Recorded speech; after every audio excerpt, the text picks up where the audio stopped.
Pessoal, bom dia. Tudo tranquilo? Bom, vamos começar, né? Vou compartilhar aqui o nosso assunto de hoje. Essa aula já tá no Canvas, tá bom? Nos arquivos lá. Deixa eu reajustar minha janela aqui.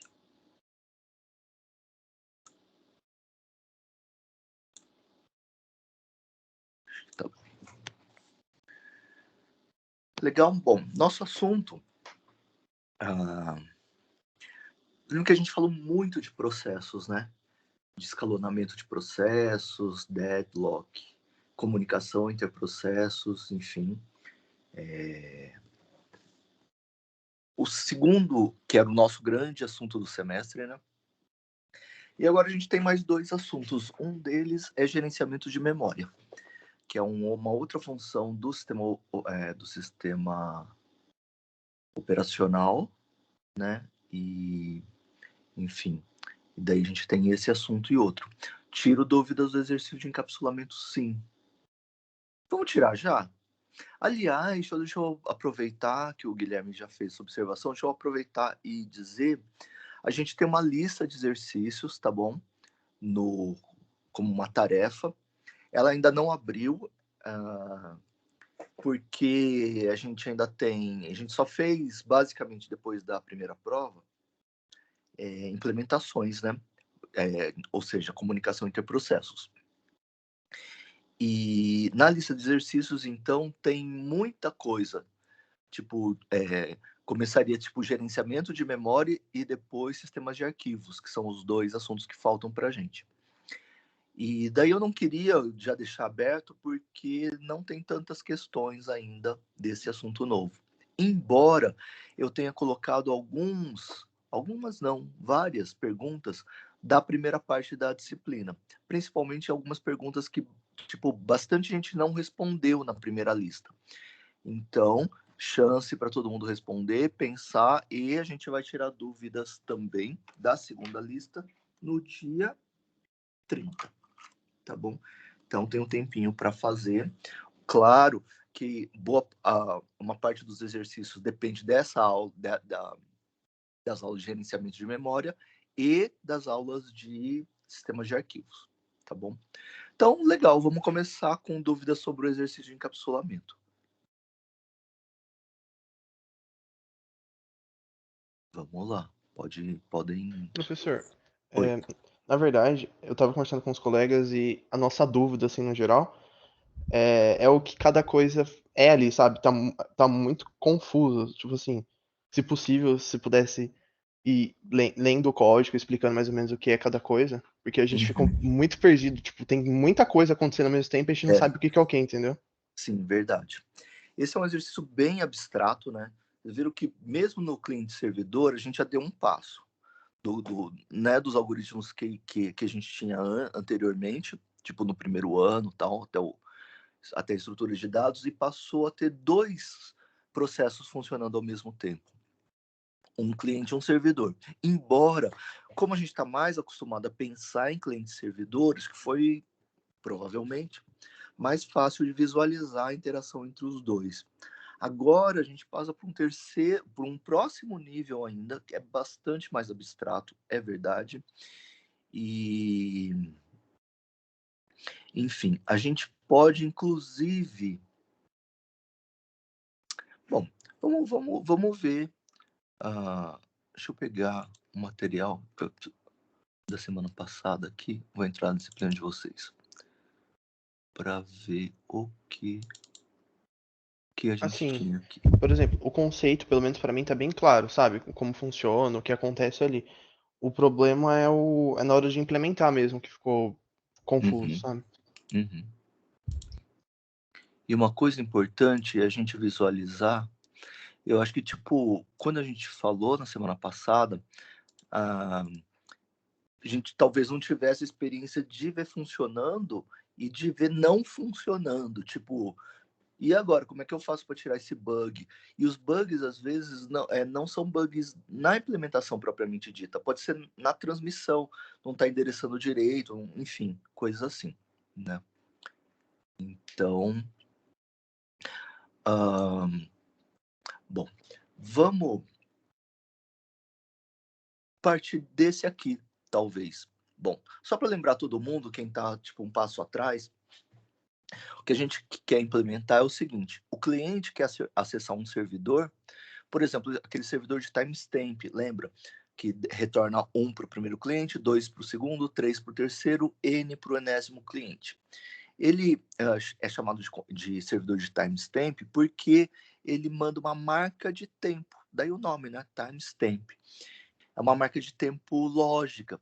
E para que serve? A gente vai ver no último assunto nosso que, por exemplo, os sistemas de arquivos e quais os sistemas em nuvem funcionam assim, tá? Eles precisam saber o que aconteceu antes e o que aconteceu depois.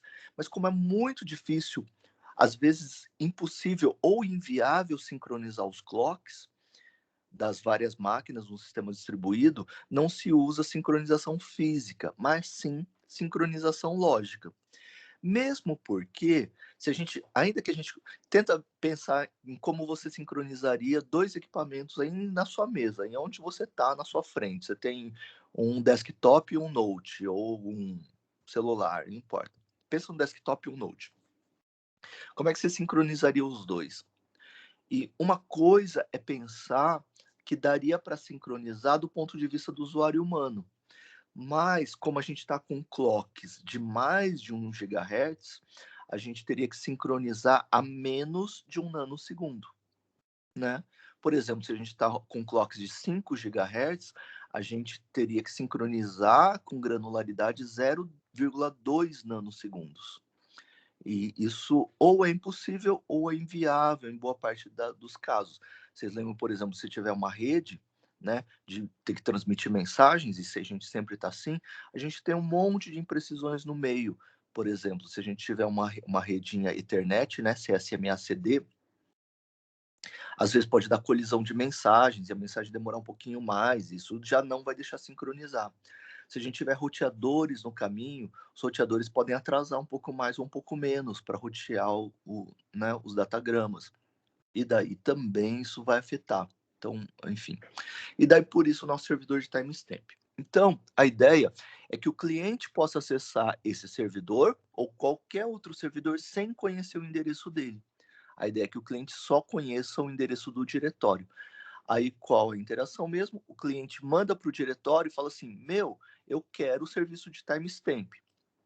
E ele poderia colocar um monte de serviços, mas o nosso propósito aqui é fazer a triangulação, né, o encapsulamento, essa comunicação interprocessos em triângulo, tá bom? Então, tipo, pensa que podia ter um monte de servidores, mas a gente não vai implementar só esse, tá? Não é o nosso objetivo, ficar implementando servidores. Então, o cliente não sabe onde é que está o servidor. Ele só sabe um endereço, que é o endereço do diretório, que às vezes a gente pode chamar de port mapper, né, mapeador de portas, pode chamar de assistente, pode chamar de loja, não importa, mercado, tá bom? Então, ele conhece o endereço desse diretório, manda a requisição para o diretório que conhece o endereço de todos os servidores da rede, manda para o servidor correto, no nosso caso é só o servidor de timestamp, o servidor processa e retorna a resposta direto para o cliente. Para isso acontecer, uma coisa extremamente importante, primeiro, o cliente saber qual que é o endereço do diretório. E segundo, o diretório saber qual é o endereço do servidor. Isso são pressupostos, tá? Tem que acontecer. Na vida prática, normalmente os servidores se cadastram no diretório, mas no nosso programa, a gente está pulando essa parte como se o servidor já tivesse se cadastrado e o diretório já tivesse armazenado o endereço do servidor, beleza? Então, o cliente sabe o endereço do diretório, no nosso caso aqui, em qual host ele está, no localhost, em qual porta ele está, na porta 1234. Beleza? E o diretório também sabe onde está o servidor. Onde está o servidor? No localhost, em que porta? Na porta 2345. O endereço do cliente independe, porque o diretório tem que descobrir qual é o endereço do cliente, qual que é o IP e a porta dele, e repassar essa informação para o servidor poder devolver a resposta direto para o cliente. Como isso vai ser feito mesmo? O diretório é o único cara que tem condições de descobrir via transmissão de mensagens qual é o endereço do cliente. Como é que ele vai fazer isso? Através de um receive from. No receive from, sempre que a gente dá receive from, um dos parâmetros do receive from, que é uma struct de endereços de socket, ou seja, SOC ADDR, vai passar a ter campos com IP, família, IP e porta do remetente, tá bom? E daí o diretório vai pegar essas informações que antes a gente imprimia na tela, né? O servidor imprimia na tela as informações do cliente. Agora, o diretório, que às vezes também é chamado de meta-servidor, tipo servidor de servidores, pode imprimir, mas além disso, vai colocar o endereço do cliente na mensagem. Esse processo a gente vai chamar de encapsulamento, ou seja, ele vai encapsular os dados do cliente na mensagem. Portanto, a mensagem que a gente vai transmitir entre esses três caras aqui vai ser uma struct que, além das informações que tem a ver com os serviços, vai ter também informações que têm a ver com os endereços. Então, eu vou sempre ter um campo com o IP e a porta do cliente. O diretório vai, depois de identificar o IP e a porta do cliente, vai colocar nesses campos da mensagem e vai mandar o endereço do cliente dentro da mensagem, que é o que a gente chama de encapsulado, portanto, da mensagem. O servidor, ele via protocolo, com o receive from, ele tem como saber o endereço do diretório, mas para ele não adianta nesse caso, porque ele não vai responder para o diretório. Então, ele vai fazer o serviço e a ideia é que ele responda diretamente para o cliente. Como é que ele pode fazer isso se ele não tem acesso via receive from os endereços do cliente? Ora, mas o diretório que tinha acesso ao endereço do cliente pegou essas informações e colocou na mensagem, colocou o IP e a porta do cliente, ou seja, encapsulou o endereço do cliente na mensagem. Para o servidor conseguir mandar direto para o cliente, ele vai precisar desencapsular.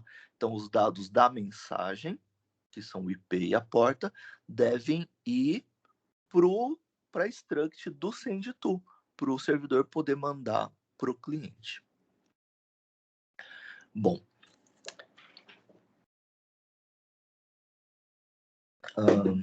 daí eu abro de novo para vocês, né? Tipo, o que vocês fizeram, até onde cada um, aberto para todo mundo, né?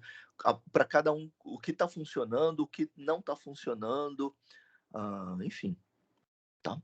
E daí, para eu poder esclarecer as dúvidas mais específicas, né, de vocês, tá bom? Então vai lá.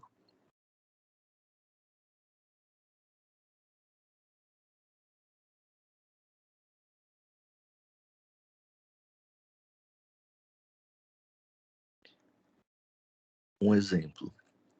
Por exemplo, o cliente está conseguindo mandar mensagem para o diretório? O diretório recebeu a mensagem do cliente? Você conseguiu dar o receive from lá no diretório e imprimiu qual que é o IP e qual é a porta do cliente? Isso deu certo? Esse é o primeiro ponto. Segundo ponto, se você conseguiu fazer isso, né, imprimir os dados do cliente, você pegou esses dados, que é o IP e a porta, e colocou na struct, beleza? Na mensagem. Bom, então, 2 pontos então. O cliente, ou mais, né? Enfim, o primeiro, o cliente mandou a mensagem para o diretório na porta 1, 2, 3, 4. Segundo, o cliente recebeu essa mensagem e eu consegui identificar o endereço do cliente, imprimir.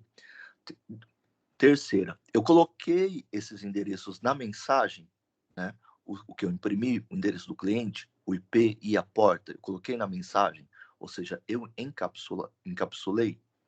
Legal. Esses 3 aí são da primeira fase. Depois, numa segunda fase, uma quarta subfase seria: o diretório mandou a mensagem para o servidor, ou seja, ele mandou uma mensagem para a porta 2345. Tá? Quinta, o servidor recebeu essa mensagem do diretório. Então, para isso, é legal que o servidor também imprima qual é o IP e qual é a porta do diretório. A porta do diretório vai ser 1234, beleza? É isso que o servidor deve imprimir. De boa? Bom, então, o diretório mandou a mensagem para o servidor recebeu a mensagem do diretório, tipo, eu consegui imprimir pelo menos alguma coisa, né, do receive from do servidor, e daí, na última fase, vai ser o servidor vai fazer conte mais, vai montar a mensagem para o cliente.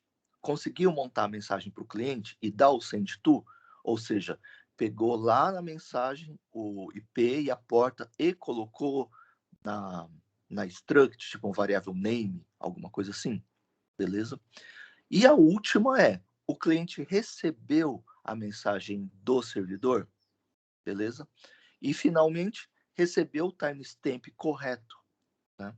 Tá bom? Todas essas fases e subfases. Bom, voltando então aqui do Guilherme. Professor, o que a gente estava discutindo aqui é que o problema é identificar as funcionalidades das funções. Funcionalidades das funções. Beleza, tá joia. Bom, então, a primeira, que você... Socket. Socket cria um socket de comunicação, cria um canal de comunicação. Beleza? O que é esse canal mesmo? É um canal bidirecional. Ele pode mandar e receber mensagens através do mesmo socket.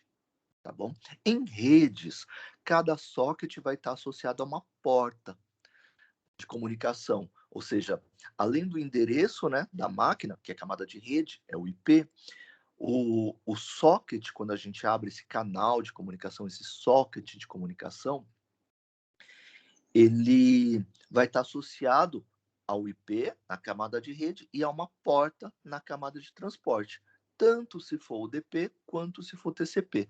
Então aqui no cliente, ó, esse socket aqui, ó, ele pode mandar e receber mensagens. Do diretório, ó, ele está recebendo e mandando também, através do mesmo socket. E o servidor, idem, está recebendo primeiro, depois mandando uma mensagem. Bom, segunda, bind. Bind é só, eu só uso, vocês veem aqui, ó, que eu tenho bind no diretório e no servidor. Tipo, no servidor e no meta servidor. A gente não tem bind no cliente. O que o bind faz mesmo? O bind fixa uma porta. Ele fala, ó, olha, esse socket aqui vai estar associado na porta 1234 ou 2345. Beleza? Quando a gente não faz isso, o sistema operacional é que vai atribuir qualquer número de porta. Beleza? A gente se lembra lá de redes que as portas como tem 16 bits para o campo porta, as portas vão de 0 a 64K menos 1. Beleza? Tipo de até 65 mil, tipo arredondando, tá bom? As portas até 1020, a porta 0 reservada, não existe porta real 0, beleza? As portas de 1 até 1023 são reservadas para os protocolos padrão, tipo HTTP, FTP, coisas assim. Então, normalmente, a recomendação é que a gente desenvolva os nossos clientes, servidores, os nossos apps, assim, em portas superiores, ou seja, a partir de 1024. Tá? Aqui, por exemplo, a gente está colocando o diretório na porta 1234 e o servidor na porta 2345. Quando a gente não faz isso, normalmente o sistema operacional atribui portas maiores, tá? 30 mil. Não, tipo assim, tá? Menores que 64K. De boa. Portas de números maiores. Bom, então, é isso que o bind faz. Então, ele fala, olha, esse socket aqui, ele vai estar associado na porta 1234 ou 2345. O cliente, como não dá bind, ele vai estar associado a qualquer porta. O SO que vai atribuir. Só um minuto. Ai,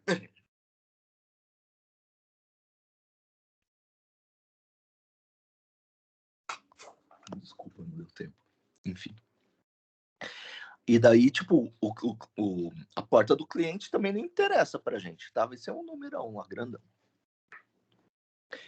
Outras coisas. O send to e o receive from, eles são de enviar e receber mensagens. Isso está mais ou menos claro pra gente, eu acho, né?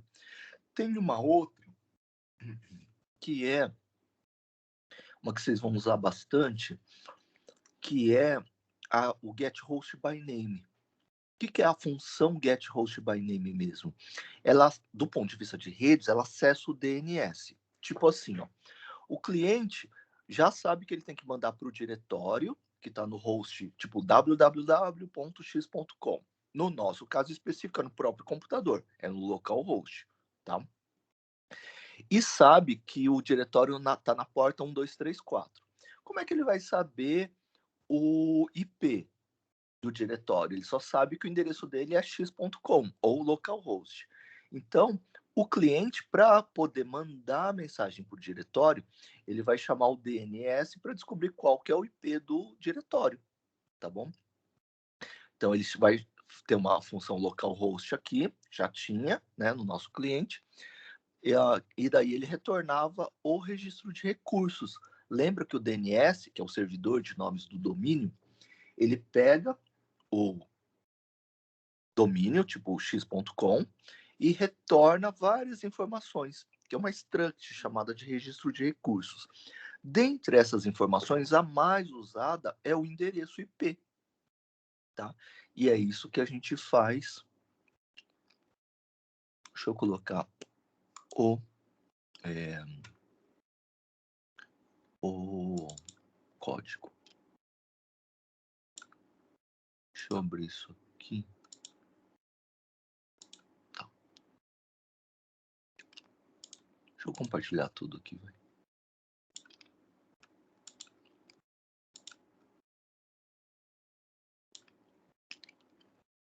Esse exercício é ótimo. Ele abre a cabeça pra caramba. Ele é bem difícil, mas ele... Nossa, a hora que você consegue, fala, nossa, mudei de nível. É muito legal. Bom, então vamos aqui, ó. Então, de novo, agora no programa. A não ser que vocês me peçam, eu não vou me estender na sintaxe de novo, tá bom? Se vocês acharem que é necessário, vocês me falam. Então, o socket abriu abriu o canal de comunicação. Deixa eu vir aqui. O cliente tem que mandar para o diretório, na porta 1234. Então, ele tem que preencher, antes de mandar, olha o send to aqui, ó, onde ele manda, tá bom? Ele vai mandar, através do socket, uma mensagem, legal, para uma pessoa, que é esse name, tá? A mensagem é uma mensagem, que pode ser uma struct, por exemplo, e para quem é name. Para quem ele vai mandar. Então, o cliente vai mandar para o diretório. Para ele poder mandar, eu tenho que preencher os 3 campos da variável name: família, IP e porta, que é o que a gente faz logo aqui em cima. Preenche o campo família, da variável name, preenche o campo porta, que é a porta 1234, e preenche o campo endereço. Beleza? Tá. Mas como a gente não sabia o endereço dele, a gente chamou o DNS. O DNS a gente chama através da função getHostByName. Então, a gente passa o domínio aqui, podia ser www.x.com, no nosso caso é localhost. O DNS procura esse localhost e coloca na variável HP. Se o DNS retornar null, ele vai dar o erro tipo 4004. Não encontrei. Aqui eu estou chamando de host desconhecido. Beleza? É o erro lá. Não sei qual que é esse. Não encontrei qual que é esse www.x.com. Tá bom? Se ele encontrou, ele vai vir com o endereço na variável HP nesse campo aqui, ó, que é o campo HDDR, endereço de host, e copia, para daí eu poder dar o send to. Então, no cliente eu fazia isso, agora, No diretório, eu vou ter que ter, antes do send to, esse mesmo trecho de código. Por quê? Porque o diretório, antes de entrar no loop, portanto, porque o diretório também tem que saber o endereço do servidor. Beleza? Então, ele vai acessar o DNS, vai colocar o endereço do servidor aqui. No nosso caso, vai ser o mesmo localhost, tá?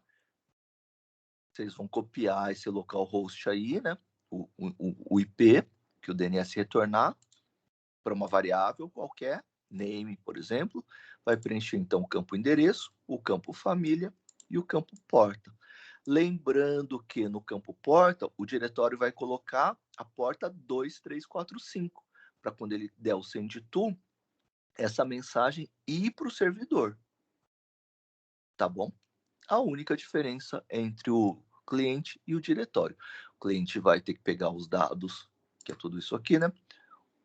Os dados, o endereço do diretório, que está na porta 1234, o diretório vai ter que pegar o endereço do servidor, que está na porta 2345. Beleza? Tá? Uma coisa importante é que o servidor, que o diretório, né, ele sempre vai mandar mensagens para esse servidor, beleza? Então, ó, é legal que eu use, por exemplo, uma variável, uma struct só para endereçar o servidor. Por exemplo, aqui, ó, ao invés de usar a variável name, eu use uma outra variável. Por exemplo, name2. Então, eu vou declarar duas variáveis, além da variável name, que aqui eu estou recebendo mensagens, eu sempre vou receber do cliente, eu vou salvar numa outra variável, tipo name2, as informações do servidor. Ou, se não, dentro do loop, todas as vezes, para todos os clientes, eu tenho que executar esse código aqui, para poder endereçar o servidor de novo. Se não, não vai dar certo. Beleza? Tá? Então, enfim. Porque senão, depois, na hora de dar o send to, se for a mesma variável name, quando eu dei o receive from do cliente, aqui, os campos de endereço, né, família, IP e porta, foram alterados com os dados do cliente. Então, eu vou colocar numa struct separada os dados do servidor. Então, esse trecho de código aqui, eu estou supondo que estão na variável name2. Tá? Então, aqui é name2. Name2, name2. Aí, antes de entrar no loop, eu já deixei preparado na minha variável name2 o endereço do servidor. Então, o diretório, toda vez que ele for dar um send to, ele vai dar um send to para quem? Para o servidor. Onde está o endereço do servidor? Na variável name2. Tá bom? Isso é um detalhe importante. Para garantir que o servidor sempre vai receber mensagens do diretório, tá bom? Deixa eu ver que outra função tem. I receive from, send to. Deixa eu ver do servidor, se tem alguma outra. Do servidor tem o bind, mas o bind a gente já falou, né? A gente falou, por exemplo, esse servidor aqui vai atender na porta 1234. Então eu coloco na variável porta antes de dar bind. Daí ele falou, tipo, esse diretório está atendendo na porta 1234. Uma outra que não é necessário, mas a gente estava fazendo para ter certeza que a gente estava usando a porta certa, é esse trecho de código aqui, ó, onde eu queria descobrir qual o número da minha porta e imprimir, tá? Então, getSockName, que é essa função que é a central desse trecho de código, é uma função que pega os dados do meu socket. Então, se o diretório que está executando, ele está pegando as informações do socket dele. Ou seja, para descobrir qual que é o número da porta dele. Então, quando ele imprimir aqui, ele está falando, olha, eu estou atendendo, realmente estou atendendo na porta 1234. Tá? A gente fez isso só para, enfim, confirmar.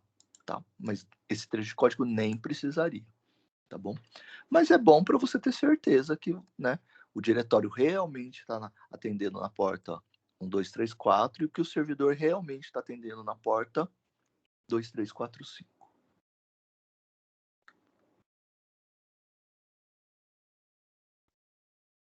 Bom, deixa eu voltar aqui para o chat. E quem vai estar na variável name, não name2? Ótimo. Então, no diretório, olha aqui o diretório loop, ó. O loop do diretório é tudo isso aqui, tá? Ups. Aqui, a partir do loop, tá? É aquele, enfim. Professor, Oi. eu acho que você está compartilhando só o cliente. Eu não sei se você está querendo mostrar alguma coisa. Eu achei que ele tivesse colocado a tela toda. Aí, Só. agora tá a tela toda. Tá. Beleza. Desculpa. Que isso? E ainda bem que você falou. Enfim. Eu achei que eu tivesse mudado para isso. Então, aqui, ó, por exemplo, no diretório, o loop dele, a ideia é assim, ó, ele sempre vai enviar a mensagem para o servidor, beleza? Ó, a gente está falando do diretório, de boa? Ó, o diretório sempre vai enviar a mensagem para o servidor. Por isso, lembra que a gente reservou a variável name2, tipo assim, para esse send-to. De boa? Então, sempre que eu der o send-to, eu vou mandar para name2, que era aquele, né, que a gente tinha colocado o endereço do servidor. Né? Tá do get host by name colocado na porta do... Peraí.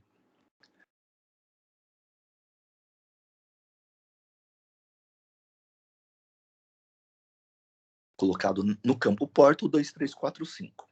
De boa? O name vai aqui, ó, no receive from.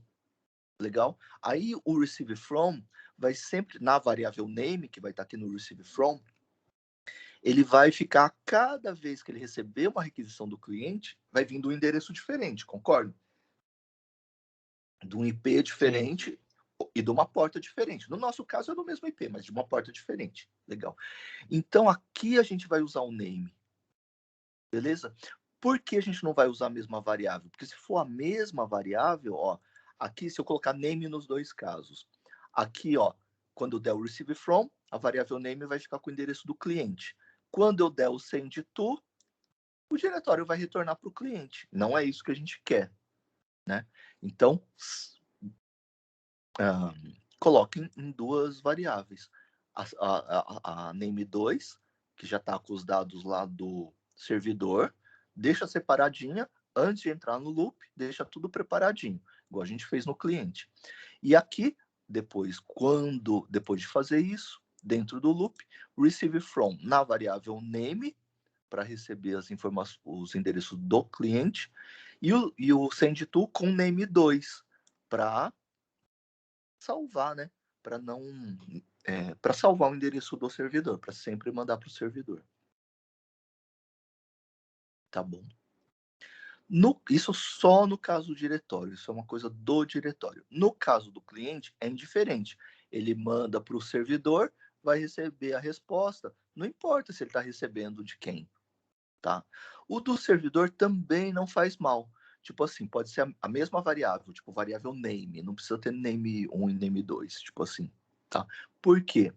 Porque, ó, no loop do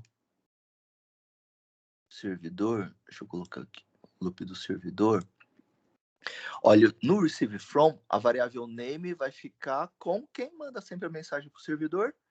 O diretório. Então, a variável name vai ficar com o endereço do diretório, tá? O send to, ele tem que mandar para o cliente, mas o servidor, ele vai alterar a struct name, beleza? Que é esse processo de desencapsular os dados. Ou seja, vai pegar as informações do cliente, que é o IP e a porta, que o diretório encapsulou, né? Colocou na mensagem. Cadê a nossa struct mensagem? Aqui, ó. Isso é uma struct tipo isso, tá? Com um campo IP e um campo porta, tá? Então, o diretório, aqueles dados lá que ele imprimiu sobre o cliente, ele colocou na variável IP o IP, que é o name.simaddr.saddr, beleza? Que o name.simaddr é uma struct. Aqui é um número, tá? Então, ele salvou o name.simaddr.saddr no IP e o campo name.simport na porta. Aí o servidor vai pegar na mensagem esse campo IP e o campo porta e vai colocar na variável name para mandar para o cliente. Então, de todo jeito, o servidor vai pegar essa variável name que estava com os dados do diretório e vai ter que atualizar. Vai ter que colocar o IP e a porta do cliente antes de dar o send to, que é esse processo aqui de desencapsulamento.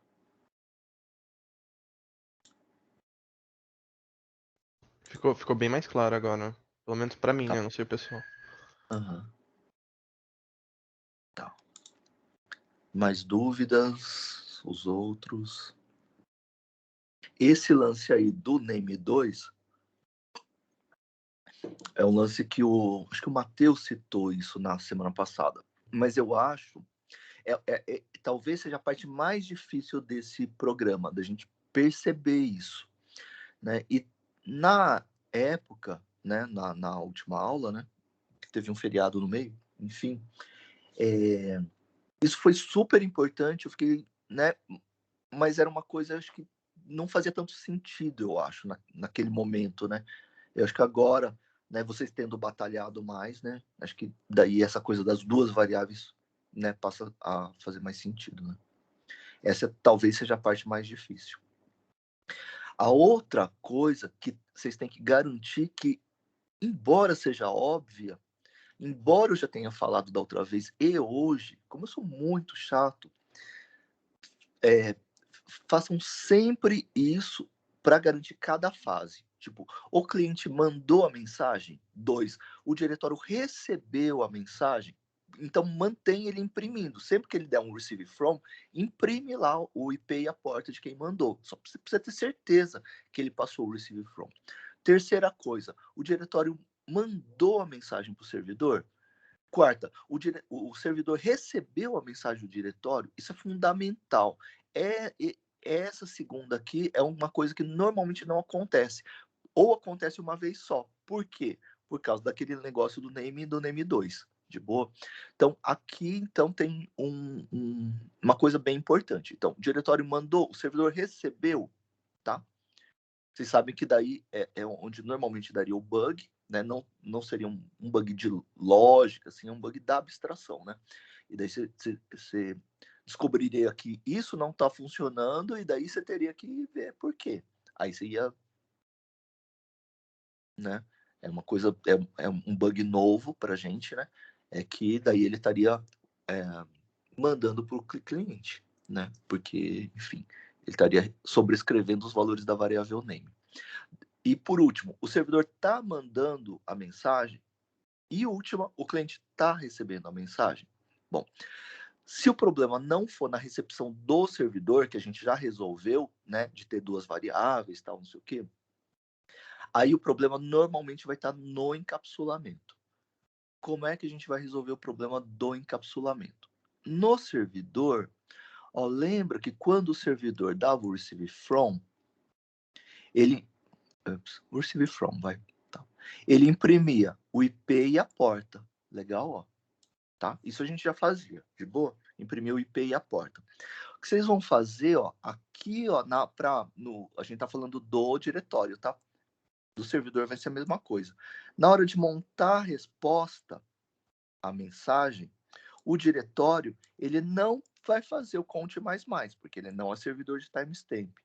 Mas ele vai colocar na resposta, né, na mensagem, o IP e a porta, naquele campo, nesses campos aqui, ó, campo IP e campo porta da mensagem. Legal? Então, o diretório precisa colocar aqui, ó, no campo mensagem.ip, mensagem.porta, o IP, que está aqui, na verdade é o name.simaddr.saddr, beleza? E no mensagem.porta ele vai colocar o name.simport. No caso do servidor, ele também vai dar um receive from. Antes de dar o send to, além do serviço que ele vai fazer, que é colocar o conte mais no campo resposta, ele também vai colocar, só que dessa vez ao contrário, ele vai colocar na variável name, ó, antes de dar o send to, na variável name, nos campos IP e porta, que é o name.sim.addr.saddr, e no campo porta, name.simport. Então, ó, antes de dar esse send to, ele tem que preencher esses dois campos. Com que informações? Com os dados do cliente. Mas onde estão os dados do cliente? Lembra que na mensagem o diretório acabou, foi nossa, que a gente acabou de fazer essa descrição, né? O diretório acabou de colocar no campo IP o IP do cliente. No campo porta, a porta do cliente, que são esses dois campos aqui, tá? Então a gente vai pegar essas duas informações e colocar nos campos apropriados da variável name, tá? No campo IP e no campo porta. De boa? Lembrando mais uma vez que o campo IP é o campo name.simaddr.saddr, porque isso aqui é uma struct.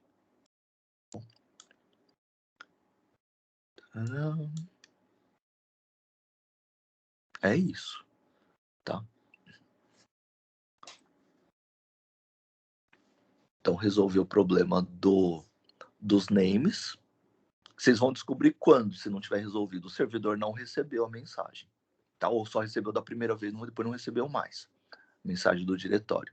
E a terceira é não tá fazendo a triangulação. Não tá fazendo a triangulação é que o encapsulamento não tá funcionando. O diretório tem que colocar na mensagem os dados do cliente e o servidor tem que pegar esses dados do cliente, colocar na variável name para poder dar o send to para o cliente.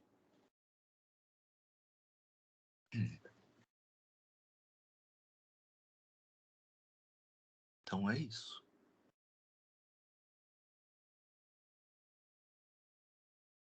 Beleza? Mais dúvidas? Nada. Vou fazer uma coisa aqui, antes que eu me esqueça. Melhor vocês esperarem aí.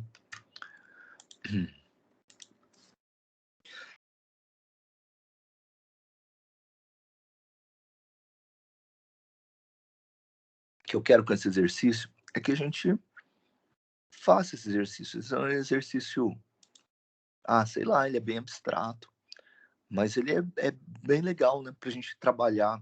Porque, normalmente, quando a gente implementa aplicações, a gente pensa em implementar só servidores, né, só entre aspas, né. Mas, eventualmente, a gente pode implementar, tipo, um meta-servidor, tem umas coisas assim, mais abstratas, tipo um assistente, tipo uma Siri, Alexa, quer que seja, né? E daí a gente precisa, né, dominar essa abstração que a gente está fazendo aqui. Então, eu vou fazer uma pequena alteração aqui na nossa tarefa, que vai ser... Alguns alunos já enviaram, não, mas faz mal. Que é passar para terça que vem. Por quê? Porque o objetivo não é, eu vou fazer desesperado porque é hoje, tá? É fazer, tá bom? Então, enfim, para mim eu não ganho muito, nem perco muito, tipo, com uma semana a mais, uma semana a menos, dentro de alguns limites, obviamente, né? Enfim, tem meus prazos também e tal, mas nesse caso aqui, prefiro que vocês façam com calma e batalham realmente no algoritmo, né? É um algoritmo super abstrato, verdade, mas é interessante a gente dominar ele, dominar essa técnica aqui, né? Tá bom? Então ficou para semana que vem, terça que vem, tá bom? Então batalhem. Ups. Acho que só isso, né? Bom, então vamos lá no... Renato, sorry, tá bom, depois eu subo lá, tá? Tá jóia. Depois, não sei se vocês passaram a ter acesso aqui no chat, né? Por via das dúvidas, como não sei se vocês passaram a ter acesso, normalmente eu estou subindo no YouTube, tá? Acho que vocês devem saber disso aí, né? Enfim, tá? Sorry, depois você vê lá. Tá? Enfim. Vamos para daí o nosso assunto. O que é? Aqui. Então, vamos lá. Nada. Tipo, então, vamos lá para o nosso assunto das próximas 2 semanas, provavelmente. E depois, então, a gente tem dois assuntos, né? Gerenciamento de memória e gerenciamento de arquivos. Bom, gerenciamento de memória. Talvez gerenciamento de memória, normalmente eu dou uma aula só, mas hoje, não sei, vamos ver. Para também, enfim, não ficar cansativo demais, inclusive para mim. Enfim, vamos lá. Gerenciamento de memória, tá? Uma coisa do gerenciamento de memória, a gente se lembra desde o primeiro semestre, a gente ouvia falar assim: um programa para ser executado, ou seja, para virar processo, né, tem que estar carregado na memória. Isso quer dizer memória RAM, né? Então, o sistema operacional que escalona os processos tem que gerenciar a memória RAM. Então, sempre que a gente não for específico, falar só memória RAM, tá? Se eu quiser me referir a outras memórias, memória cache, memória, né? Aí eu falo memória tal coisa, beleza? Então, na aula de hoje, sempre que eu disser memória, é memória RAM, tá bom? Bom, e daí o sistema operacional precisa gerenciar essa memória que a gente tem por um monte de motivos. O primeiro grande motivo é os processos têm que estar em memória para serem executados, né? E o segundo é, nossa, a minha memória normalmente é bem menor que eu gostaria, né? A memória é um negócio razoavelmente caro, né? Então, se você tem 8, você queria ter 16. Você tem 16, você queria ter 32. Se você tiver 32, você queria ter 64 GB de RAM e assim por diante. Memória é um negócio super bom, né? E só que, enfim, se você não for a NASA, provavelmente você vai ter limitação financeira para comprar pentezinho de memória, né? E depois das memórias RAM, das memórias cache, né? Que são muito mais caras ainda. E você provavelmente não vai ter, se você não for a NASA, tipo, coisa assim, para mandar fabricar um chip com muito mais memória cache, né? Então, trabalho do SO, então gerenciar memória, a gente já sabe que é fundamental, porque os processos têm que estar residentes em memória. A gente já sabe de vários outros detalhes, a gente vai rever e talvez aprofundar em mais algumas coisas que eventualmente possam ser novas, tá? Gerenciamento de memória é uma coisa que normalmente a gente fala muito nas outras disciplinas, né? Porque é importante. Enfim. Deixa eu voltar aqui. Bom, funções do gerenciamento de memória, que é uma parte do sistema operacional, tá? Um subsistema do sistema operacional é gerenciamento de memória. O que esse subsistema tem que fazer? Bom, basicamente, gerenciar a memória de forma eficiente, tá? Só que isso tem vários subaspectos. Por exemplo, o que significa isso? Uma das coisas é manter o controle de quais partes da memória estão ou não estão em uso. Por exemplo, imagina que você tivesse que carregar todos os processos em memória. Você ia ter que ter uma memória grande o suficiente para armazenar a soma dos tamanhos de todos os processos que você ia executar. Muito provavelmente você ia ter que ter uma memória muito maior do que a gente tem atualmente, né? Porque a gente executa um monte de processos. Fora esses que a gente elege, né? Que a gente vai lá e clica no item, no ícone. A gente sabe que tem um monte de outros processos executando, né? Processos executando em background. Além dos processos de gerência do sistema operacional, tem um monte de outras coisas, antivírus, enfim, tem um monte de outras coisas que ficam rodando, né? E um outro aspecto é alocar a memória aos processos quando eles precisarem e liberar memória quando os processos terminarem, ou quando eles não estiverem precisando daqueles espaçozinhos de memória, tá bom? Então, é desse gerenciamento que a gente está falando. Um pouquinho antes, a gente vai localizar onde está a nossa memória, né? A nossa memória, às vezes chamada de memória principal, ou memória de acesso randômico, RAM, né? RAM, sei lá, enfim. Por que tem esse nome mesmo? porque os tempos de acesso, quando ela foi batizada, tipo, memória de acesso randômico, o cara que batizou, que deu esse nome, pensou assim, porque é um tipo de memória onde o acesso a qualquer informação, a qualquer endereço de memória, independe do endereço. Tipo assim, se eu for acessar o byte que está na posição 0 da memória, que está na posição 1 mega, 1 giga ou 8 gigas, sei lá, né? Vai ser o mesmo tempo, beleza? Tá? Então, para qualquer endereço, o tempo de acesso é o mesmo. Nosso parênteses, qual que é esse tempo mesmo?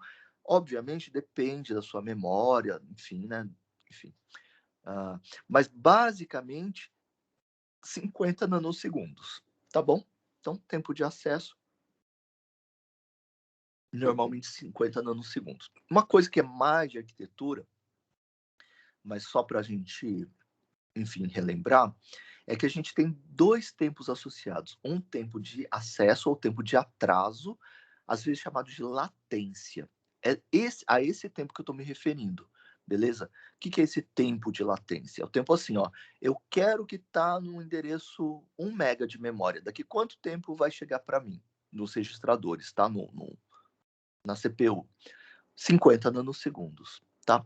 O outro tempo muito associado é, depois do tempo de latência, se eu mandar vir, sei lá, um monte de informações a partir do endereço 1 mega, qual a velocidade que vai vir as outras informações, beleza? Aí vai vir a tantos megabits por segundo, de boa? Então, aqui, em sistemas operacionais, a gente está muito mais preocupado com a latência, tá?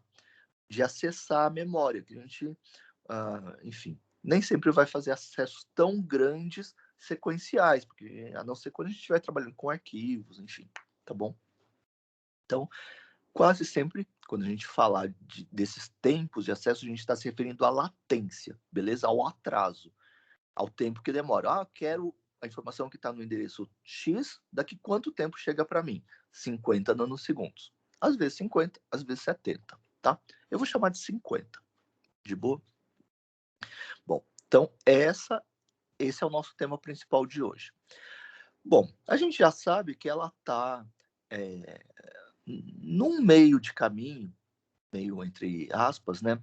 Entre o processador, que está lá em cima, e algumas caches, beleza? De vários níveis. Quantos níveis? Depende do equipamento. O mais usual hoje é a gente ter 3 níveis, 3 levels. E daí por isso que essas memórias são normalmente identificadas por L do nível, né? Em inglês, enfim. Beleza? Então, L1, L2, L3. Tem que ser isso? Não. Tem várias arquiteturas um pouco mais antigas que tem só 2 níveis, L1 e L2. E tem outras mais sofisticadas que tem até L5. Então, L3 é um exemplo, tá bom? É como o mercado dominante para as máquinas que normalmente a gente usa, tipo usuário final, né? Que a gente usa, tá? Se tiver menos ou se tiver mais, vai funcionar do mesmo jeito, tá? Daí a gente tem a memória e num nível mais embaixo a gente tem outros dispositivos, beleza? Que vão funcionar, por exemplo, como memória virtual. Às vezes a gente chama de área de swap ou área de troca. Normalmente esses dispositivos vão ser HDs ou SSDs, beleza? Daí os tempos de acesso são maiores. Vamos para isso, portanto, visualizar aqui. Então, ó, aqui em cima a gente tem os processadores.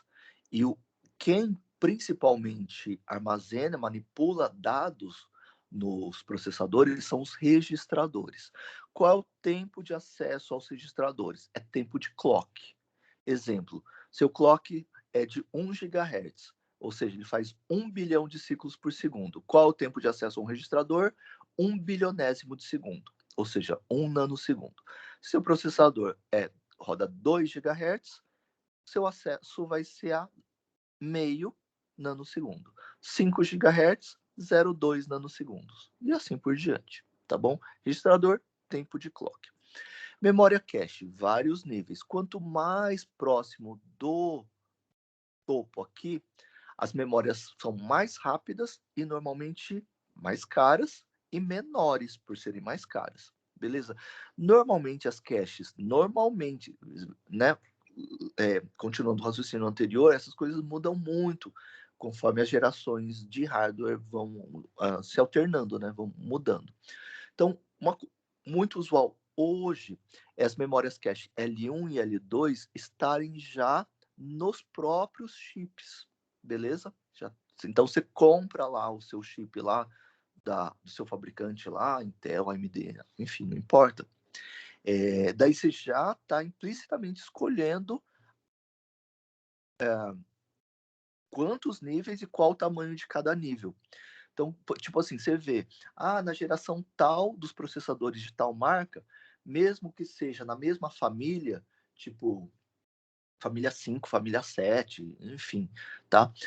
Tem um monte de processadores naquela subfamília. E normalmente eles diferem não só no número de processadores, no clock dos processadores, mas uma coisa que muda muito o custo é o tamanho das memórias cache. Então, às vezes, você vê uma promoção, nossa, é de tal geração, com tantos núcleos de tantos gigahertz cada núcleo. Mas às vezes está barato porque as caches são muito pequenas, beleza? Tá? Então, enfim. As caches, então, normalmente, nível 1 e nível 2, ou seja, L1 e L2, normalmente estão já fabricadas nos processadores, no chipzinho lá quando você compra da sua fabricante lá, beleza? L3 muitas vezes pode ser aumentada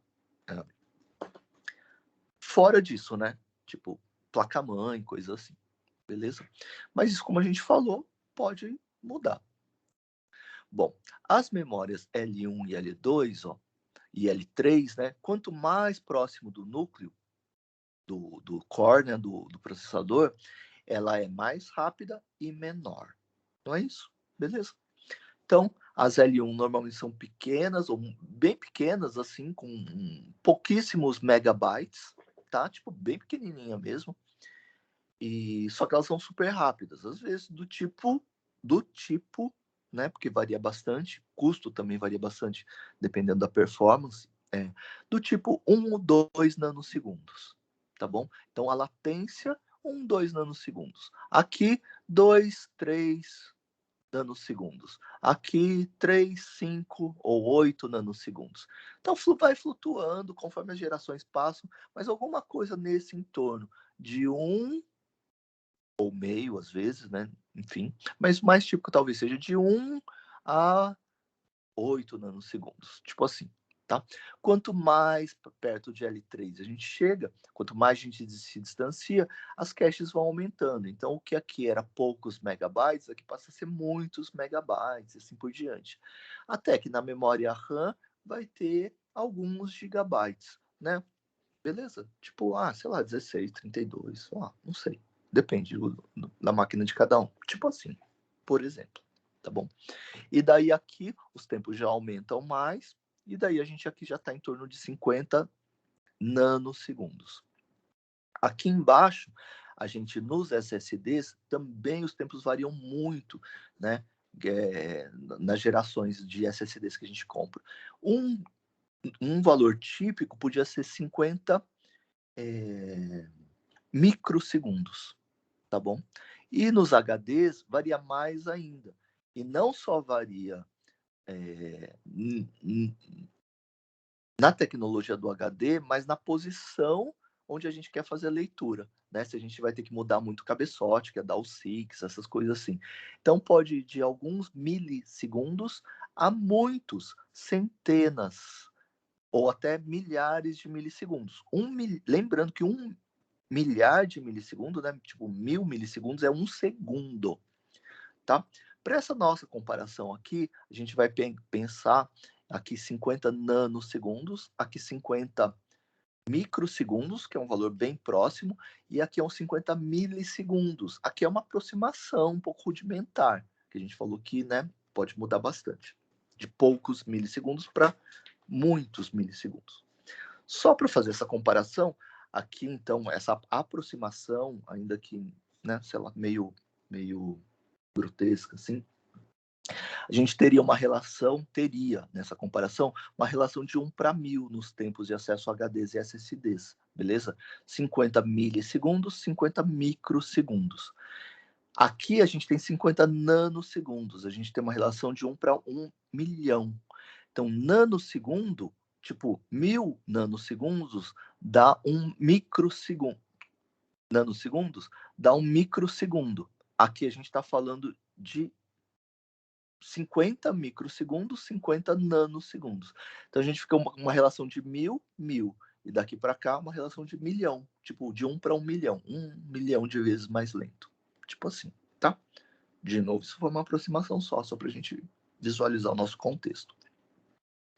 Quando a gente está trabalhando com redes, sistemas distribuídos, a gente também tem a memória aqui, ó, num nível mais embaixo, que é a memória dos outros computadores da rede ou do sistema distribuído, beleza?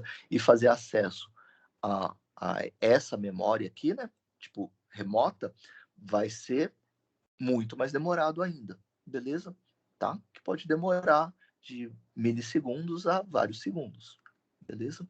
Tá? Principalmente se tiver em HDs externos, daí, além do tempo de transmissão, tem o tempo de acesso, né, ao HD remoto ainda. Enfim, beleza? Daí a gente faz uma pirâmidezinha aqui, de boa, com a parte do hardware, memória cache, os vários níveis, a memória, a memória principal, memória RAM, né? A memória auxiliar, que seriam esses dispositivos secundários, tipo HDs e SSDs, e a gente teria um outro abaixo aqui ainda, se a gente quisesse ter uma visão mais completa, da rede. De boa? Quanto mais para cima é menor, temos menos capacidade. Quanto mais para baixo a gente tem mais capacidade. Imagina a capacidade de uma rede, né, que é a soma de todos os HDs, enfim, da rede toda. Então, quanto mais para baixo, mais capacidade. Quanto mais para cima, mais custo, mas mais velocidade. Bom, aqui uma outra coisa, falando de uma coisa, enfim, de uma organização típica, né? L1 e L2 aqui no chipzinho, beleza? Tá? Aí L3 fora, às vezes a L3 pode ser compartilhada entre vários chips, tem algumas fabricantes que fazem isso, enfim. Depois a memória RAM e memória armazenamento de massa. Que normalmente a gente chama de HD, tá? Mas a gente já sabe que é HD ou SSD, que eu não vou ficar falando todas as frases isso, tá bom? Como é que rapidamente, como é que a gente sabe que a memória cache está indo bem? Ela é super pequenininha, e daí a gente quer dizer o sistema, né? Tem que escolher, em particular, o hardware, se for L1 e L2. Tá? Tem que escolher qual informação vai ficar na cache, que ela é muito pequena. E a ideia é que só vai melhorar o sistema quando você tiver hits. Então, só para, enfim, chover um pouquinho no molhado, vai ser assim. Então, a gente quer uma informação aqui no nosso processo, beleza? Tá rodando aqui no processador, nos cores. Então, quer alguma informação. Onde ele vai buscar essa informação? Primeiro no cache L1, se não tiver no cache L2, se não tiver no cache L3, se não na RAM, se não, pode ser que tenha que ir para a memória virtual, para o HD, tipo assim, tá? Vocês vejam que se ele não achar em lugar nenhum aqui das caches, achar na memória principal, fica muito mais lento do que se ele já tivesse ido direto para a RAM sem ter cache. Por quê? Porque para ele acessar a memória, primeiro ele foi ver aqui se não estava na L1. Ele demorou, por exemplo, 2 nanosegundos. Não estava. Cache L1 é super pequenininha, não estava lá. Aí ele teve que procurar na L2 e gastou, por exemplo, 3 nanosegundos. Já tinha gasto 1 para acessar L1, gastou mais 3 para acessar L2. Não estava, L2 também é pequeno. Tentou ir para L3, gastou mais 5 nanosegundos. Olha, até agora ele já gastou 9 nanosegundos, tá? 1 para acessar L1, mais 3 para acessar L2, mais 5 para acessar L3, beleza? Já gastou 5 mais 3, 8, mais 1, 9 nanosegundos. Não achou. Aí ele vai gastar mais 50 para acessar a memória principal. De boa? Portanto, a gente vê que cache é uma das melhores coisas, mas só vai melhorar se eu conseguir achar as coisas na cache. Senão vai piorar. Ela não vai ser a mesma coisa, ela vai ser pior do que se eu não tivesse cache. Tá? E só vai melhorar se eu tiver altas taxas de hits. O que é dar um hit? É a informação que eu estou buscando, tá na cache. Beleza? Eu não precisar ficar descendo muito. E daí, tipo assim, como é que eu sei que a cache está boa? Eu faço o acesso a um monte de informações, vejo os tempos. Ah, uma informação demorou só 1 nanosegundo, ó, estava na L1. 5 informações estavam na L2. Então, 5 para 5 informações, demorei 4 nanosegundos. 1 para acessar L1 e mais 3 para acessar L2. E faço isso, depois calculo a média. A média, obviamente, tem que ser bem menor do que 50 nanosegundos. Porque se fosse para ter média de acesso 50, eu tiraria todas as minhas caches. Concordo? Daí teria 50 nanosegundos de acesso, de tempo de acesso. Bom, então eu tenho que ter as coisas, colocar as coisas que eu vou usar. Bom, tem um monte de políticas legais para isso.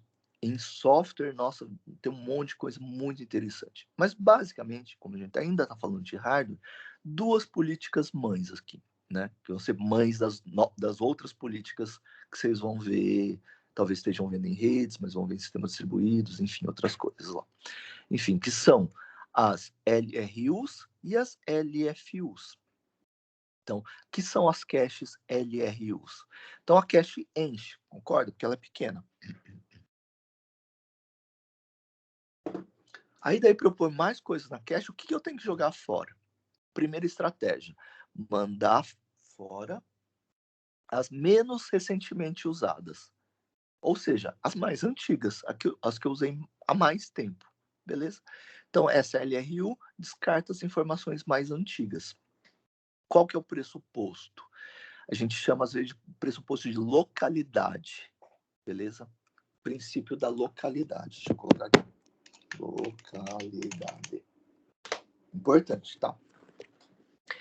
Que fala assim, ó, tipo, se eu estou usando uma parte da minha memória, é mais provável que eu continue usando uma parte lá perto.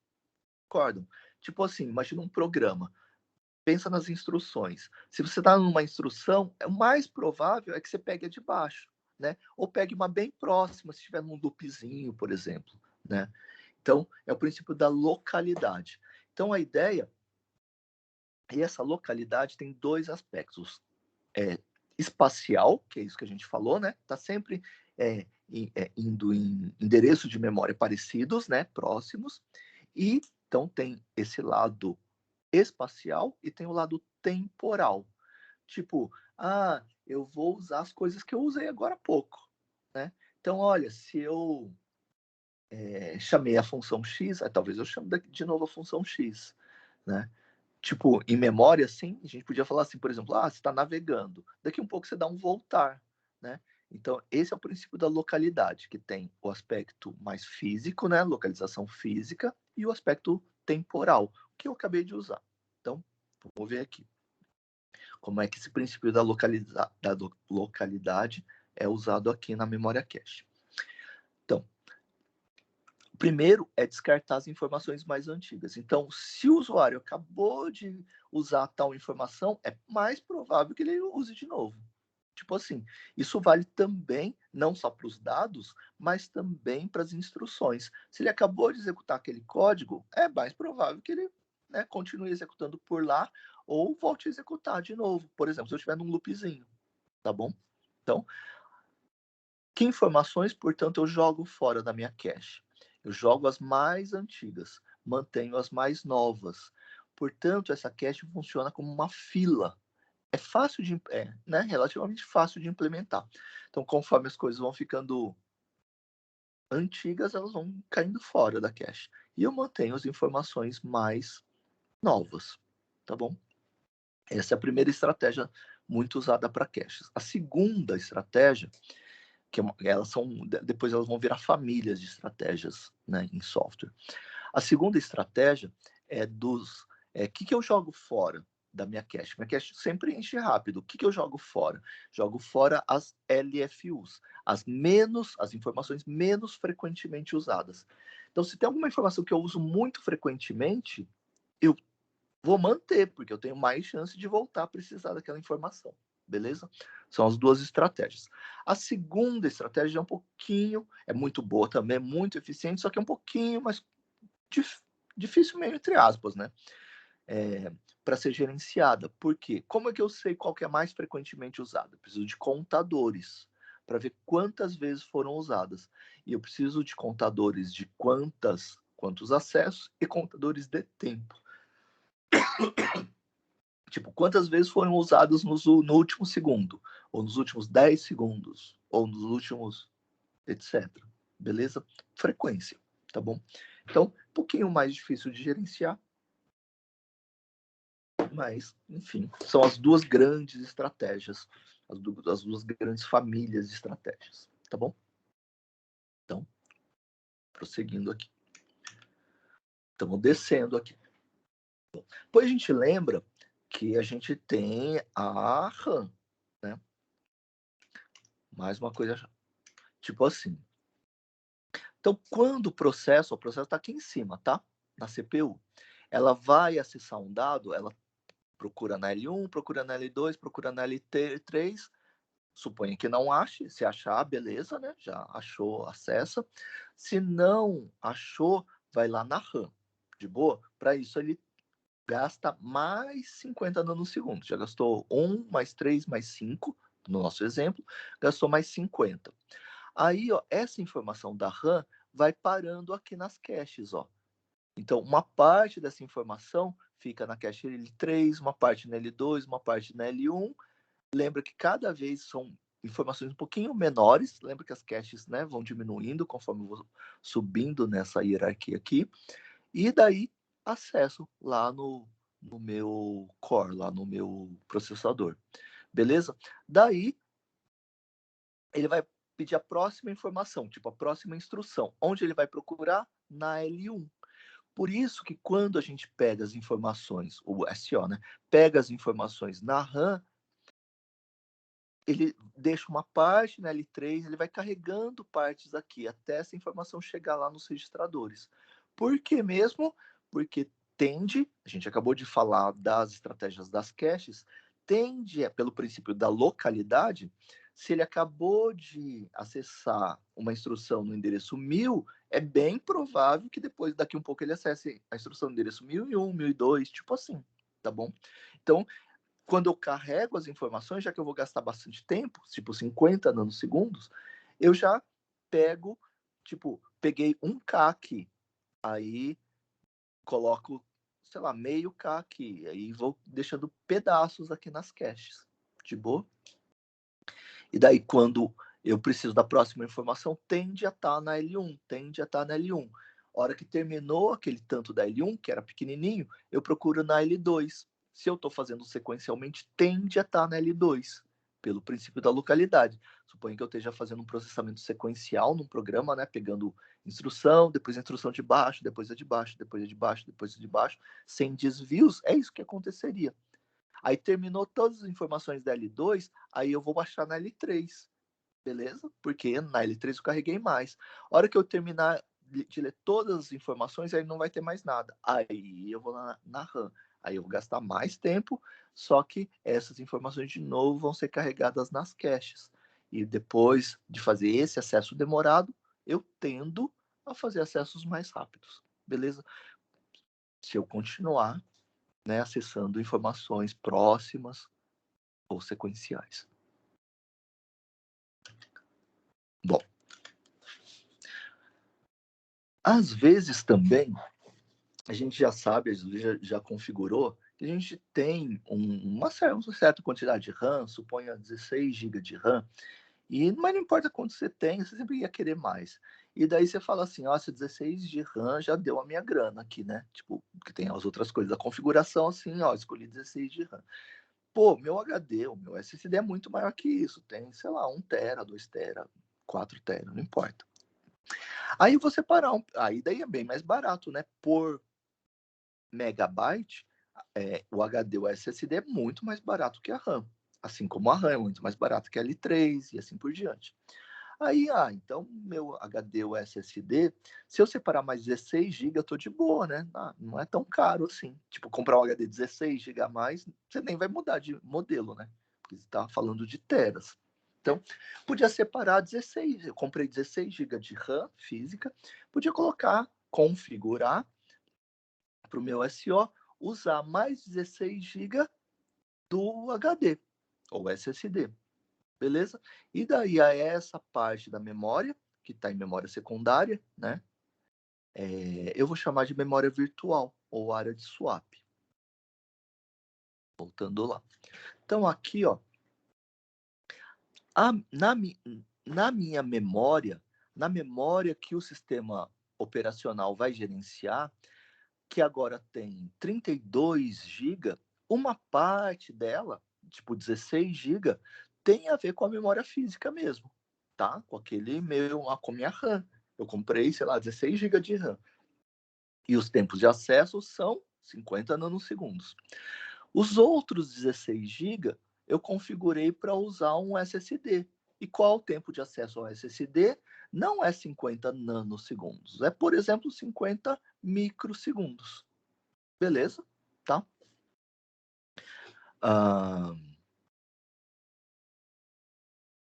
De boa. E agora, para o meu sistema operacional, eu tenho 32 GB de RAM. Lembrando que 16 são de memória RAM e 16 são em alguma memória secundária. De boa? O que acontece é que para cada processo, para os processos serem executados, sempre que o sistema operacional for usar alguma área que está aqui no SSD, ele não pode acessar. Ele precisa pegar e carregar, mesmo que esteja numa parte daqueles 16 gigabytes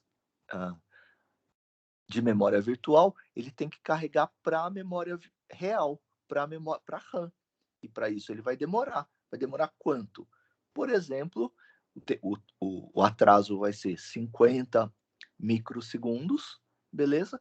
E se eu for carregar 1K, por exemplo, a partir desses 50 microsegundos, tem que ver as minhas velocidades, quantos megabits por segundo, por exemplo, eu transmito nos meus barramentos, e vai dar 50 microsegundos mais um tempinho, tá? Que é esse que depende da velocidade dos barramentos, que é a outra velocidade, né? Tem a do atraso, da latência, do tempo de acesso e depois a velocidade de transmissão após o tempo de latência. Tá bom? Então vai demorar um tempinho.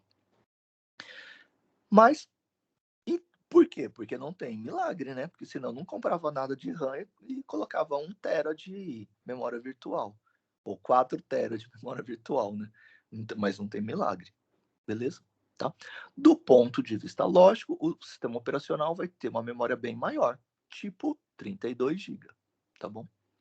Mas, de novo, sempre que ele referenciar algum endereço que está em memória secundária, precisa fazer o que a gente chama de troca ou swap, né? Uma das traduções que vários autores usam para swap é troca. Por que ele vai fazer essa troca? Uma troca de colocar o que está em memória secundária para a RAM. Só que a RAM normalmente está cheia também, né? Então você tem que tirar alguma coisa da RAM para colocar para o SSD. E daí fazer essa troca, esse swap, então. Né? Algumas informações sobem e outras descem. O que mais? Bom.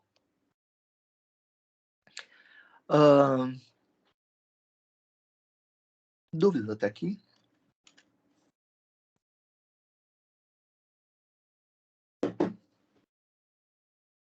Bom, prosseguindo, uma outra coisa para a gente se lembrar, e agora a gente ir baixando um pouquinho mais o nível da nossa análise, né?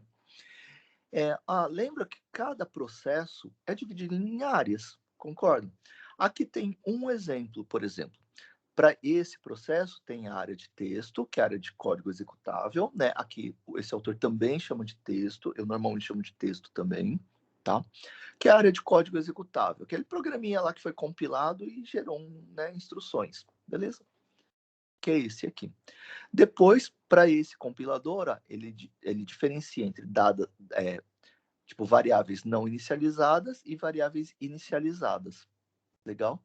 E tem a pilha, stack e o heap. A gente se lembra que, dependendo da linguagem do compilador, ele pode fazer esquemas ligeiramente diferentes.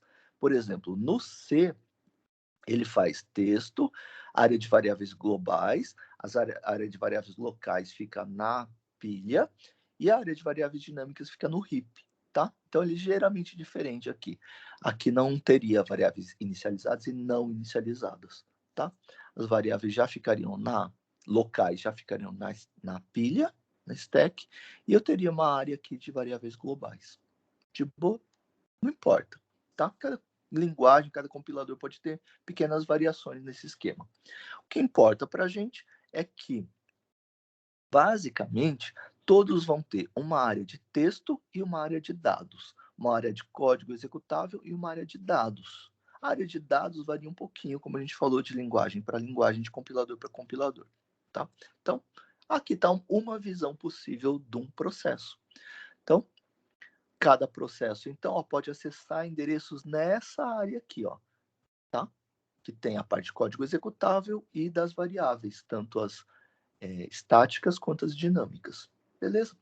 E daí cada processo pode ter um certo tamanho, né? Lembra que a gente já fez isso aí, né? Podia, dependendo do compilador, ter 4 megabytes ou ter 4 gigabytes, por exemplo, né? Enfim, tá bom? E daí cada um vai ter um tamanho. Vou chamar de 4 megabytes, tá bom? Por exemplo. E cada processo pode ter um tamanho diferente, né? E tem um tamanho diferente, inclusive. Enfim, tá? O que acontece é que se eu tivesse que colocar todos os processos que eu estou executando inteirinhos na memória, eu teria que ter uma memória maior ou igual à soma de todos esses tamanhos. Mas muitas vezes eu não tenho, né? Às vezes eu só tenho 32 de memória, né? 32 GB de memória, sendo 16 física e 16 virtual. Eu não tenho mais. Mesmo se eu somar virtual, pô, senão daqui um pouco eu tenho que colocar meu HD inteiro, né? Meu SSD inteiro para memória virtual. E, enfim. E a ideia é, pensa num processo, tá? Ó, o processo aqui tem uma área de código executável e uma área de dados. Pensa num programa que você fez lá. Área de código executável. Pensa num programa grande. Ele, ó, tipo, quando o processo for escalonado, ele vai começar a executar na área de texto dele, né? Na área de código executável. Executa, tipo, a primeira instrução, segunda, terceira, quarta, vai executando, executando, executando, dá o quantum de tempo dele. Daí ele sai do processador e o sistema operacional escalona outro processo, beleza? Daqui a um tempo, por exemplo, ele executou por 5 milissegundos. Daqui a um tempo, sei lá, daqui 20 milissegundos, ele vai ser escalonado de novo. Aí, continua executando a partir daquele instante. Tipo, para que será que eu precisaria colocar processos grandes inteirinhos em memória? Sendo que eu quase sempre só vou usar pequenas partes dele. Tanto da área de código executável, da área de texto, quanto da área de variáveis. Não é toda hora que eu vou acessar todas as variáveis. Concordo? Então, a ideia é que cada processo seja dividido em pequenas partes, cujos tamanhos dependem do sistema operacional. E, normalmente, eles são mapeados nos clusters do dispositivo físico, tipo do HD ou do SSD, onde está a memória virtual. Exemplo, normalmente a unidade de armazenamento, lá de arquitetura, vocês lembram, né? O mais usual é 512 bytes, ou páginas de 2K, 4K, coisas assim, né? Pequenas, beleza? Mesmo os arquivos em HD, cuja menor unidade, os setores, tem 512 bytes, geralmente, eles são lidos e escritos por blocos, né, por conjuntos de setores, às vezes chamados de blocos, às vezes chamados de clusters, que também tem aquele tamanho mais ou menos parecido, tipo 2K, 4K, 8K, tá bom? Então, não importa se você está em HDs ou em SSDs, quando você vai ler, principalmente, né, você vai ler um cluster, um bloco, tá? Aqui no sistema operacional, os endereços dos processos normalmente são divididos no mesmo tamanho. Só que aqui é só gerenciamento do sistema operacional, eu vou chamar isso de páginas, beleza? Porque o nosso parênteses é porque normalmente tem o mesmo tamanho. Porque daí sempre que eu quiser fazer swap, fica mais fácil. Cada página eu só faço uma leitura, uma escrita no disco, no HD ou no SSD, beleza? Tá?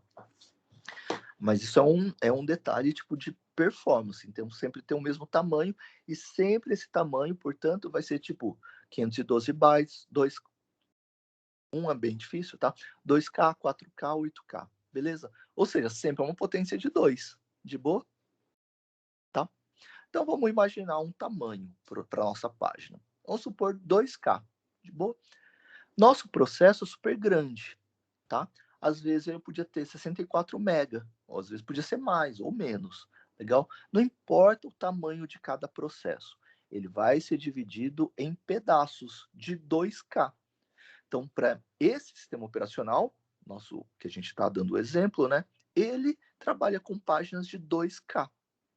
Então, ó, toda essa parte, tanto a parte de texto quanto a parte de dados, vai ser dividida em pedaços iguais de 2K e cada pedaço vai ser chamado de uma página.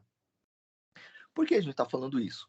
Porque ele não vai precisar carregar tudo, ele vai carregar algumas páginas do processo. Tipo assim, ó, imagina aquele seu programa lá, né? Imagina em instruções de alto nível mesmo, uma linguagem de programação qualquer. Aquilo lá vai ser transformado, lógico, em código executável. Mas pensa se no começo do programa, um pedaço que daria 2K, aquilo lá é uma página. Depois mais 2K, aquilo lá é a segunda página. Depois mais 2K, aquilo lá é a próxima página. E assim por diante. Na área de dados, que fica na pilha ou no RIP, a mesma coisa. Os primeiros 2K vão formar uma página. Depois mais 2K, outra página. Beleza? Então, todos os processos são divididos, tanto a área de texto quanto a área de dados, em unidades chamadas de páginas, que têm um tamanho fixo para cada sistema operacional. No nosso exemplo, 2K. Então,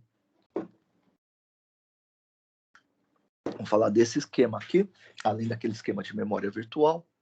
Um outro esquema muito importante para o gerenciamento de memória, ou seja, para não precisar carregar o processo inteiro, né, que eu vou usar só um pedacinho, porque o quanto de tempo dele vai ter tipo de 2 a 5 milissegundos, né, por exemplo, então eu não vou carregar ele inteiro, eu vou carregar uns pedaços. Ou, em outras palavras, vou carregar algumas páginas. Então vamos ler esse slide aqui. Então, o que é paginação? Paginação é essa técnica que a gente acabou de descrever. Ela consiste em dividir as áreas de endereçamento dos processos, texto e dados, em partes iguais, denominadas páginas. Tá? Os tamanhos típicos são de 1 a 8K. No nosso exemplo, nossas páginas têm 2K. Beleza? Então, todo mundo é dividido em páginas. Alguns autores vão chamar de frames, tá? Mas a grande parte vai chamar de páginas mesmo. Beleza? Outro detalhe que a gente falou, ó, que os processos eles não precisam ser carregados integralmente na memória. Eles não têm que carregar inteirinho na memória. Mesmo porque você não vai usar todo, né? Nem todo o texto, nem todos os dados toda hora. Ele precisa carregar só algumas páginas. De boa? Tipo, as páginas das instruções que ele está executando. De boa? As outras não precisa carregar. Pode ficar lá no HD, tipo assim. De boa? Mas o SO tem que saber quais páginas estão em RAM e quais páginas não estão. Concordam? Porque para ser executado, para acessar realmente as instruções ou os dados, essas instruções ou esses dados, ou seja, essas páginas têm que estar em memória RAM, beleza?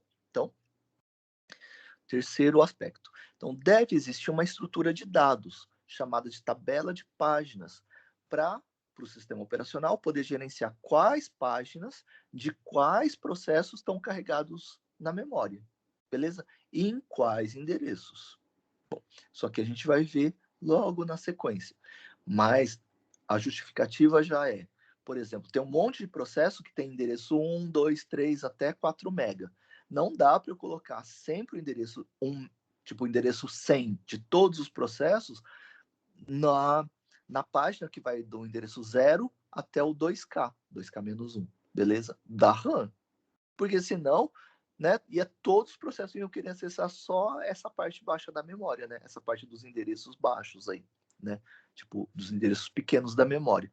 E poucos processos iam ter endereços do tipo, sei lá, 8 GB, 10 GB, né? Porque nem todos os processos têm esse tamanho. Então, a ideia é que as páginas sejam colocadas em quaisquer endereços de memória. Se você tem 32 GB, vai ser colocado em qualquer desses endereços, tá? Então, tipo, o endereço 1, 2, 3 do processo pode estar no endereço 2 GB da RAM. Tipo isso. Daqui um pouco a gente vê como, tá? Por enquanto, que a gente que é importante nesse momento é saber que o sistema operacional tem que conhecer o que está na memória e o que não está na memória, tá? E ele vai fazer isso através de uma estrutura de dados chamada de tabela de páginas. Vai ser uma tabelinha para falar, olha, essa página desse processo está no endereço 2 GB da RAM. Essa aqui, não tá. Essa aqui, se eu precisar, eu tenho que buscar lá no HD, tipo assim, tá? Bom, e uma última informação importante é, quando o endereço de memória precisa ser acessado e não tiver na memória, o que acontece? Para ser acessado precisa estar na memória. Aí vai acontecer uma falha de página, ou seja, o sistema operacional vai lá nessa tabela de páginas e fala assim, eu preciso acessar a página tal do processo. Onde é que ela está na RAM? Toin, não está na RAM. Isso, né? Isso aí é chamado de falha de página, ou page fault, beleza? O que está aqui, tá? Quando o gerenciador de memória vai lá na tabela de página falando, essa página não está na RAM, ela vai gerar uma interrupção, beleza? Lembram de hardware, né? Interrupção é um fenômeno de hardware que tem que ser atendido e é rápido. Então, uma das coisas mais prioritárias que o sistema operacional vai ter vão ser desses processos de gerência de memória. Então, uma das coisas prioritárias, né, um dos processos prioritários, bem mais que os processos de usuário, são os processos de gerência do sistema operacional. Um deles é esse. Quando tiver uma falha de páginas, eu vou ter um processo que vai lá no HD, que pode estar na memória virtual ou não, por exemplo, né, e carregar para a memória RAM, tá? Isso vai ser feito dessa forma aí, gerando uma interrupção a partir de reconhecer que aquela informação, instruções ou dados não estão na RAM, né, na memória RAM. Isso é chamado de falha de página, então.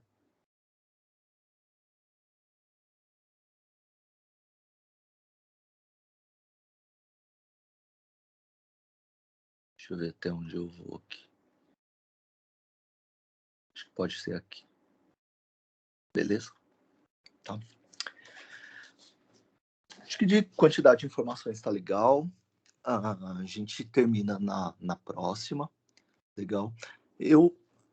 Enfim, embora a gente tenha tempo, eu penso muito assim, por exemplo, que a gente tem um tempo para reter informações, né? Algumas, às vezes, dá para a gente ir para outro tipo de atividade, mas agora a gente já, né? Como a gente está remoto, a gente já tem essas atividades, por exemplo, essas de implementação, né? E assim, teoria, enfim, tem uma hora que né? Eu acho que a gente não assimila mais. Né? Aí daí eu fico falando, mas depois, a hora que eu perguntar, ninguém sabe, né? Né? Vocês não acham isso também? né? Eu acho que a gente, quando eu era aluno, eu sempre fui assim, eu sempre fui muito concentrado, eu era muito dedicado, assim. Mas, tem uma hora que, tipo, deu, né? Deu. Então, enfim. E, e daí eu acho que, por exemplo, a hora que passa desse limite, a qualidade do aprendizado, acho que cai bastante, né? Sei lá, mas isso é uma opinião minha, né? Também, né? Enfim. Tá bom. Então, eu acho que por hoje aqui tá bom. E a gente consegue falar tudo também, né? Enfim, tá, né? Ah, sempre falou de um monte de coisa, desde... Nossa, de vocês foi antes de estrutura de dados, né? Foi desde a introdução à computação, né? Enfim. Então é isso, moçada. Paramos aqui por hoje. E falta uma partezinha, mas daí a gente vai estar com isso na cabeça. E em redes também é mais complicado, viu? Porque eu dei redes para engenharia de computação, passei até os slides de 2 capítulos para vocês, né? E lá sei lá, muito detalhe, né? Então até entendo um pouco. E, enfim, na engenharia da computação eu fazia assim também, né? Para vocês eu acho que, enfim, a natureza do curso é um pouco diferente também, né? Então, às vezes eu exijo mais de programação, mais de visualizar o funcionamento do sistema para vocês, tipo, poderem não só programar, mas gerenciar a equipe de vocês depois, né? Obrigado, obrigado. Nossa, não fala isso. Porque eu tô numa fase sensível. Porque eu acho que eu vou me aposentar no fim do ano. Não sei se eu falei para vocês, né? Falei para várias turmas. Acho que devo ter falado para vocês, mas talvez não, porque teve um monte de feriado, né? Enfim. Ah, então, eu achei que talvez não tivesse falado, porque quando eu falei para as turmas, tinha uns feriados terça-feira. Então, eu devo me aposentar agora no fim do ano.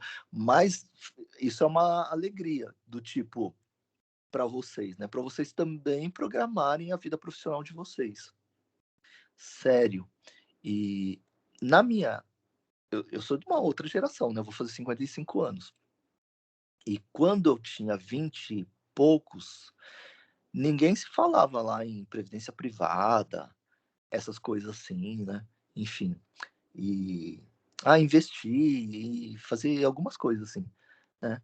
E desde aquela época, eu sempre guardei um pouquinho para investir, um pouquinho para uma previdência privada, que na época eu ia me aposentar com 52 anos pelo INSS, ia me aposentar com 55 na previdência privada. Agora, depois de um monte de reformas da previdência que vocês obviamente, né, sabem, eu vou acabar me aposentando com 63.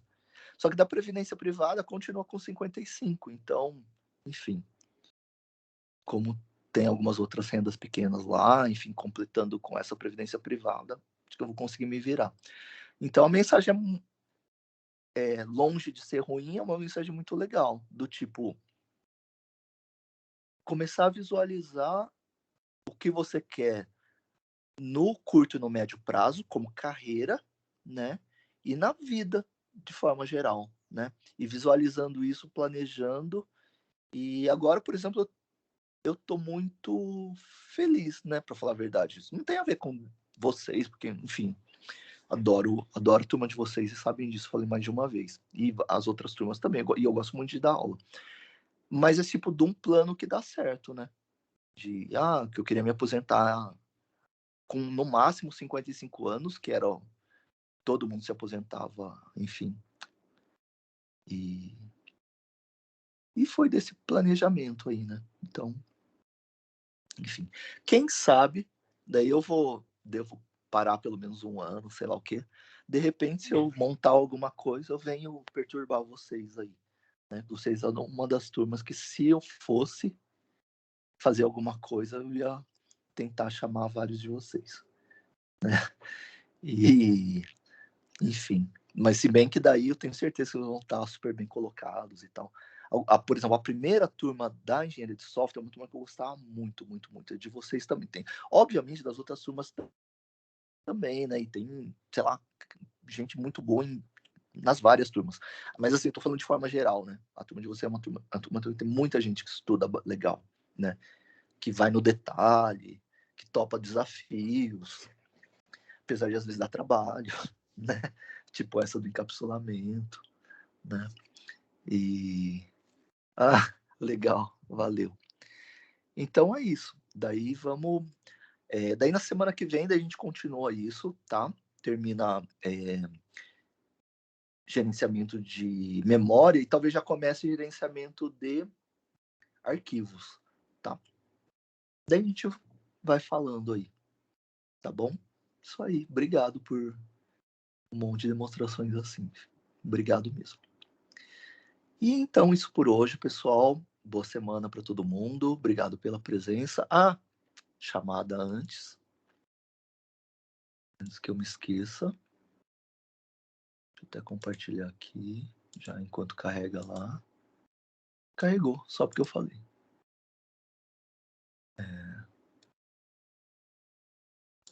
Mas mais cedo tava demorado pra caramba.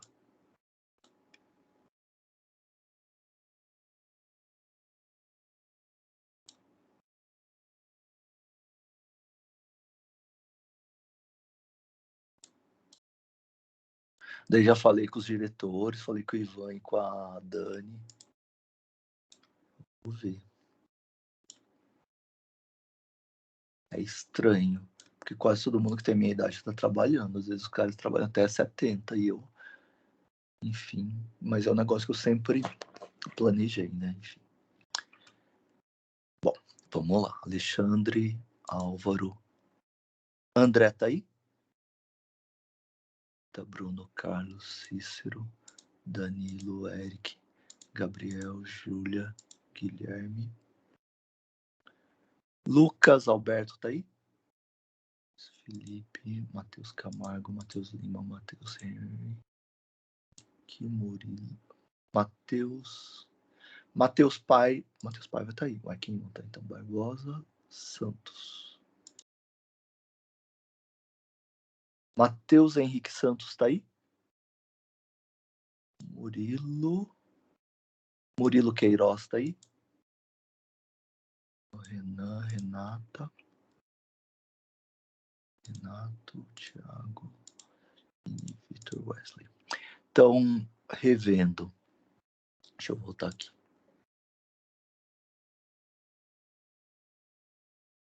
Então. De se programar, né? Nossa, até eu tô, enfim, abismado que os planos estão dando certo, né? Ou seja, os planos podem, mesmo de longo prazo, podem dar certo, né? Vamos ver. Enfim. Bom, se alguém desses estiver presente ou se vocês viram eles presentes antes, me avise, por favor. Então, o André Dias Martins, o Lucas Shinozaki, o Matheus Santos e o Murilo Queiroz.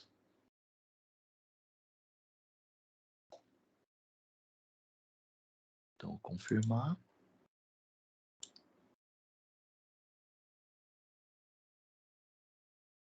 Não sei, viu? Mas tem um monte de gente boa aí, mas não sei quem, os diretores que vão. Então, eu já avisei os diretores, né? Porque, enfim. Mas eu acho que no fim de novembro que é o planejamento da alocação de aulas. Então, enfim, daqui umas 2 ou 3 semanas eles devem começar a fazer isso. Mas não sei, os diretores é que fazem. Daí eu não saberia responder. Tá? Bom. Obrigado de novo pela presença, pessoal. Valeu mesmo. E daí até terça que vem, então.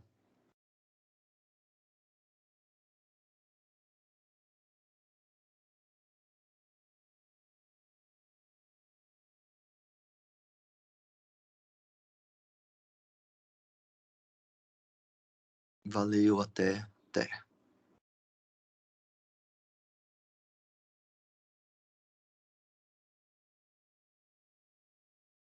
Até mais.